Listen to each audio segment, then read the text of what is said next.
I wrote this poem for the reproductive justice resources that are compiled by the Unitarian Universalist Association Side with Love campaign. The Side with Love campaign has just kicked off its 30 days of justice, beginning with reproductive justice. My piece is entitled, "Learn to Tell Your Story." My most impactful life decisions, in chronological order: to have abortions when I needed them, to get sober, to give birth to our child.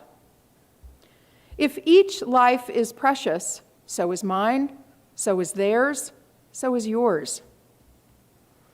I do not regret nor feel ashamed about my abortions. Rather, I am grateful for access to abortion care by compassionate professional providers, and for, as Minnesota Attorney General Keith Ellison has said, the opportunity to captain my own ship. A wish list for all of us, especially my adult child's generation. Robust, reproductive justice, health, and freedom without stigma, apology, or restriction. An end to heteronormative, patriarchal white supremacy culture. And love and liberation in abundance. May it be so.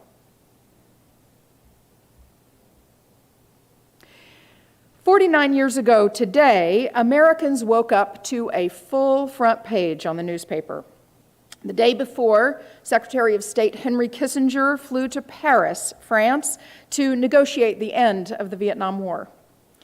Lyndon Johnson died of a heart attack. And below the fold, in most newspapers, there was a note about this U.S. Supreme Court decision in Roe v. Wade, which made abortion legal in the United States prior to fetal viability.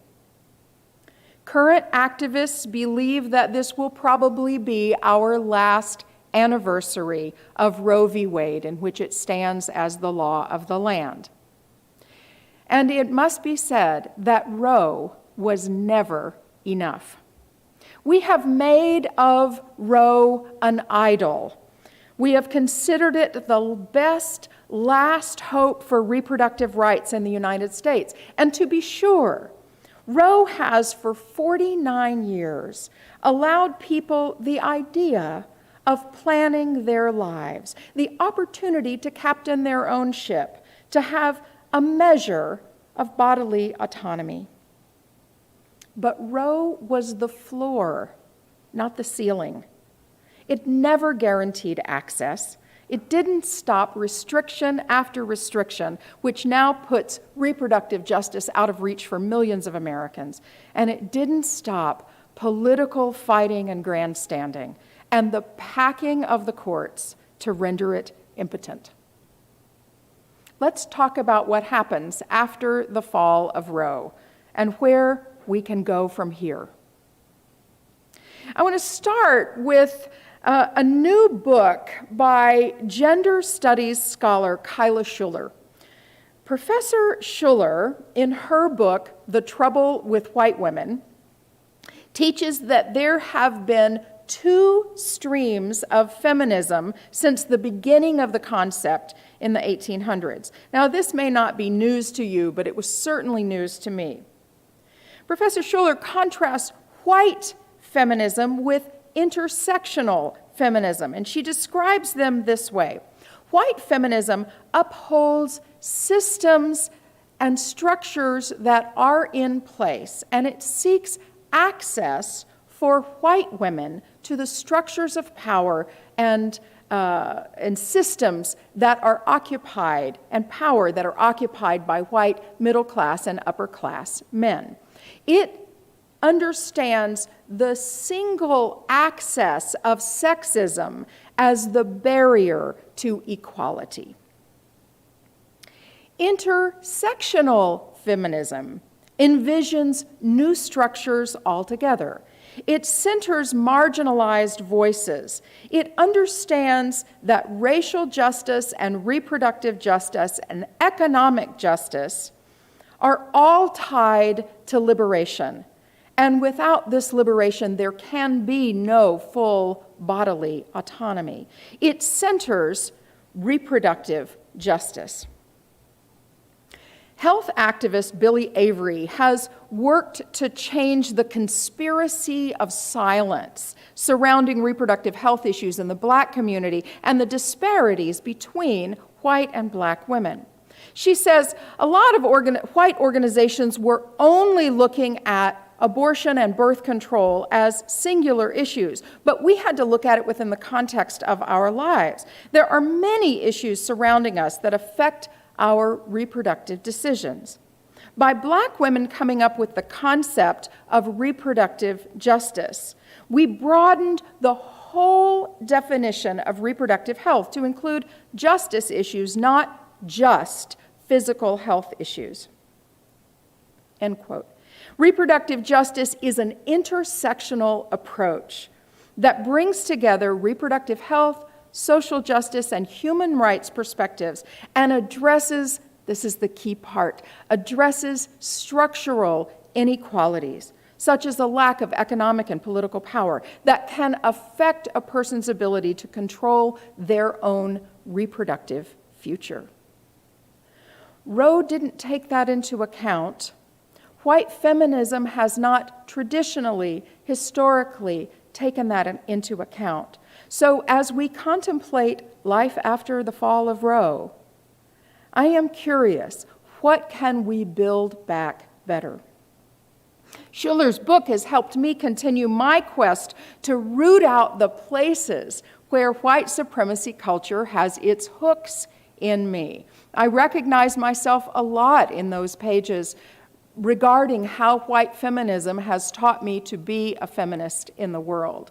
And when we know better, we do better. So this book is really instructive to me. I hope a link to it is being posted in the chat.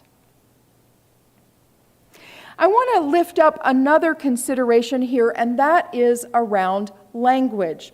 When we know better, we do better. Our language for the past 49 years and before has been about when women get pregnant, women who need abortions, and structuring this as on the binary of male and female. I invite us to use the language of people who get pregnant, people who get abortions, who need abortions, people who need full spectrum reproductive health care. There are people who are gender fluid, gender expansive, gender nonconforming, who also need access and care. And when we reinforce the binary of only women get pregnant, we add to the stigma and the difficulty and, frankly, the violence that is done to communities who are not included. Another word about language. In the white feminist movement, we have used the language of safe, legal, and rare as it pertains to abortion. We hope abortion will be safe, legal, and rare. That rare piece adds to stigma around when people need to access abortion care. It also suggests that there are acceptable abortions and unacceptable abortions, and that is not for me to say or decide. I invite you, rather than using language of safe, legal, and rare, to use language that is often about access, about affordability, about bodily autonomy. We can shift that, and language definitely matters. So let me say a word about the landscape now, and I want to tell you that during our coffee hour today, we will have two guests with us, both from Gender Justice, the organization Gender Justice. Jess Braverman is the attorney at Gender Justice who represents First Unitarian Society in our case against the state of Minnesota. We are suing for removal of restrictions to abortion rights in our state. So Jess Braverman and also Erin May Quaid, who is the policy director at Gender Justice and also at Unrestrict Minnesota. And they will have more to say about this landscape. But let me include a few thoughts here, because I think as a humanist, as a Unitarian Universalist, how the landscape in the country is shaped is a part of my faith commitment to understand that and to work for justice in these ways. Okay, so I talked about Roe v. Wade provided legality for abortion prior to fetal viability, right? Viability is when a fetus is able to live outside the womb, often with help, with care, with medical support, but the fetus is viable to live outside the womb. It makes the idea of abortion available. Along comes Casey v. Pennsylvania. And Casey, the ruling in the Casey case was about an undue burden, that abortion was available as long as there was no undue burden. And all of the hundreds of restrictions that we've seen in the past few years have come as a challenge to Casey. Is it an undue burden for a person to have a 24-hour waiting period, or 48, or 72? Is it an undue burden for people seeking abortions to have to listen to a script, a medically unnecessary and unsanctioned script? No, it's sanctioned, but it's medically correct, right? Medically incorrect script. Is that an undue burden prior to their abortion? Is it an undue burden to have to travel hours and hours to stay overnight before your abortion procedure the next day? Is it an undue burden for abortion clinics to have admitting privileges in hospitals? Abortion is an incredibly safe procedure. So all of those in some way passed muster as not stating an undue burden. The cases right now before the Supreme Court in Texas and Mississippi strike right at the heart of fetal viability. The Texas case says that abortion is legal up to 6 weeks, but not past 6 weeks, past the last menstrual period. In Mississippi, the Mississippi case says 15 weeks. Both of those are clearly pre-viability. And court watchers expect those cases to be upheld, those laws in Texas and Mississippi to be upheld by the U.S. Supreme Court, which signals the end of Roe. Okay? There are some 26 states in the United States that have so-called trigger laws, which means that when Roe falls, abortion immediately becomes illegal in those states. 2 of our neighbor states, North Dakota and South Dakota, have trigger laws. Wisconsin and Iowa do not. Abortion in Iowa is safer, according to their legal framework, than it is in Wisconsin, and it remains to be seen what will happen. In Minnesota, abortion access is relatively safe here. The Supreme Court decision Doe v. Gomez said that Minnesotans have the right to have an abortion and the right to make the decision to have an abortion without the government putting their thumb on the scale. So abortion is constitutionally protected in Minnesota. That does not stop our legislators from trying to impose laws that are extremely restrictive, and that's what our lawsuit is about. But what it means that if Roe falls, our 5 abortion clinics in Minnesota are likely to be inundated with requests for service. 5 clinics for our entire state is already not enough. It's already not enough. People have to wait longer, they have to travel further. It's not enough. And there are some estimates that the number of requests for abortion care at the clinics in Minnesota could rise 370% if Roe falls. That's stunning. That's shocking. It takes my breath away. And so there are so many opportunities for despair. We can't believe this day could come. And yet we've known for years that this day is coming. And so what can we do? What can we do? Well, I'll tell you something that a couple of organizations now are doing. I want to lift up especially Unrestrict Minnesota.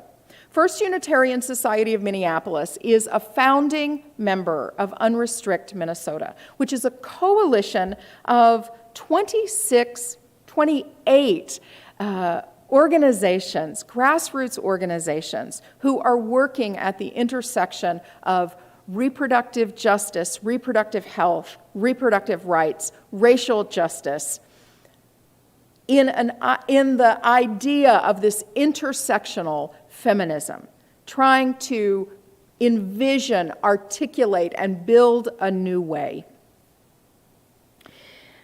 Our group, Unrestrict Minnesota, is already at work on analysis, on asset mapping, on strategy to plan how will Minnesota clinics, Minnesota organizations respond to this perhaps huge influx of need for service. So that's already happening. Also in Minnesota, something that's very exciting that's happening is a reproductive freedom caucus in the Minnesota legislature.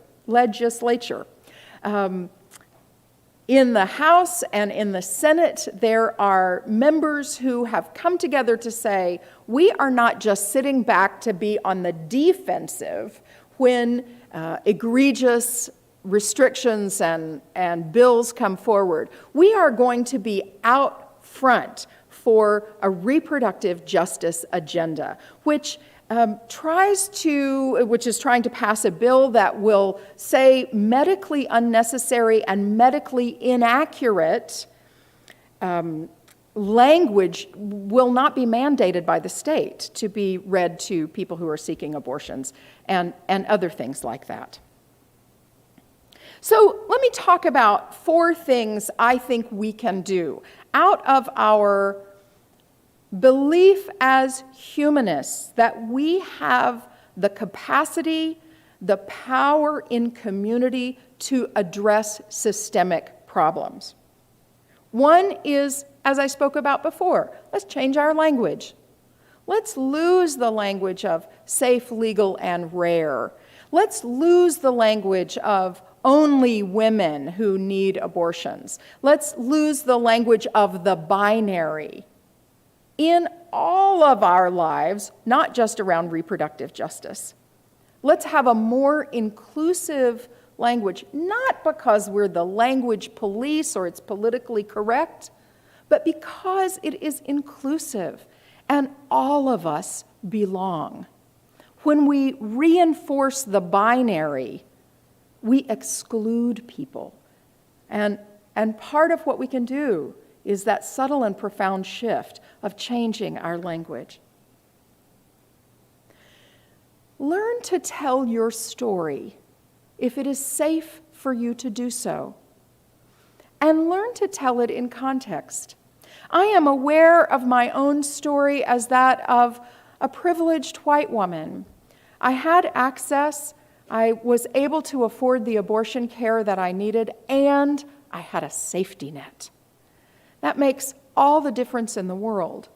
So I'm aware that my story is not everyone's story, and yet to be able to tell our stories without stigma or shame is liberatory, and it allows other people to do so as well. I've said this before, I think that our opposition, people who want to make abortion feel shameful, have co-opted our silence about a private issue into shame, and I'm not having that. Let's not have that silence equaling shame.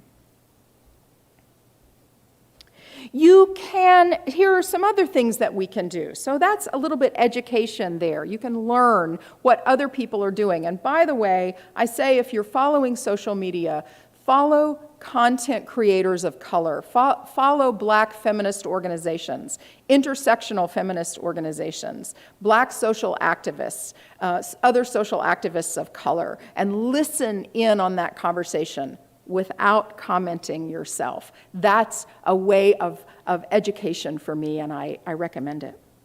Here's another thing to do is advocate. Are your Minnesota representatives members of the Reproductive Freedom Caucus in the Minnesota legislature? I'm having trouble with that word this morning. Do they know about it? Where do they stand on reproductive rights? Please let them know where you stand, and let them know that you are a member of a religious community. They so often hear of people from the other side of the issue who are religious people. If that word bugs you, get over it in order to talk to your representatives. Please let them know that the vast majority of Minnesotans, some 79%, support abortion care, that this is not a divisive issue.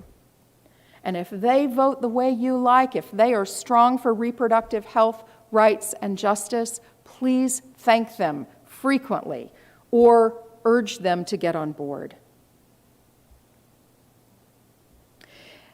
Sometimes I hear older feminists and pro-choice activists say, where are the young people that they're not involved in this fight? And I have to tell you, young people and people of color are leading the way on this.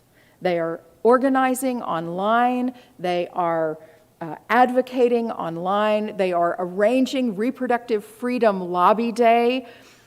I think that's March 25th this year. I could be wrong, but I'll make sure I get that date for us. Recognize that there is so much wisdom beyond second wave white feminism. Here's another way to work, and it's to offer direct service in a few ways. One is to become a clinic escort. We have members of our congregation who have been long-time clinic escorts. We can donate to any of the great organizations that directly support women, especially the We Clinic. Oh, I love hearing that the FUS Foundation has granted a Pearson Fund grant to the We Clinic. Awesome folks up in northern Minnesota who are doing really great work. I want to lift up another organization particularly. That's our state abortion fund, Our Justice. Our Justice provides resources and financial help and other kinds of resources to people who are seeking abortion care, whether that be surgical or medical abortion. They have a fantastic website, and they are our partner organization in the lawsuit. There are 4 plaintiffs in the lawsuit that are seeking access to reproductive justice in Minnesota, and Our Justice is one of them. Unrestrict Minnesota is also a great place to give for their advocacy and organizing work, for the way that they are doing something that has never been done in Minnesota, and that in the reproductive justice realm, and that is harnessing the power of grassroots organizations to make systemic change. I am so proud that we are affiliated with Unrestrict Minnesota. I want to say that the huge national reproductive health rights and health organizations are great, and they provide much needed services. And if you are making decisions about donation dollars, they will go further at small organizations, local organizations that are prioritizing grassroots help. And witness. You know me, I think social justice turns on education, advocacy, service, and witness. Witness is learning to tell our stories in context. It's learning to move past our despair and be hopeful about a future in which systems of equality don't just turn on sexism and abortion and birth control, but let's be hopeful about building an intersectional future that reorders society. Humans can think and be and build that. That's the train I want us to be on. My wish list for all of us, especially my adult child's generation, is robust reproductive justice, health, and freedom without stigma or restriction. An end to heteronormative, patriarchal, white supremacy culture, and love and liberation in abundance. May it be so.